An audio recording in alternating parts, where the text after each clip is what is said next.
Sì, no, direi non eccezionale, per me è un dovere venire a trovare un imprenditore che ci rappresenta in maniera egregia, tra i migliori non della Sardegna ma in Italia.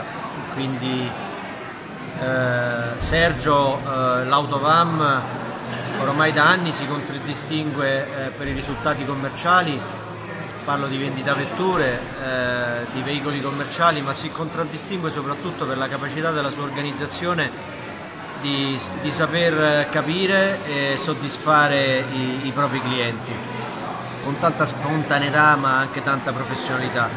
Il 4Store Autovam non è una semplice concessionaria dove poter acquistare vetture o veicoli commerciali, ma è un'organizzazione che è in grado di soddisfare tutte le esigenze di mobilità del consumatore di Cagliari. Quindi parliamo di un'officina specializzata, un servizio carrozzeria e un team di consulenza non solo sulle vetture ma anche sui veicoli commerciali.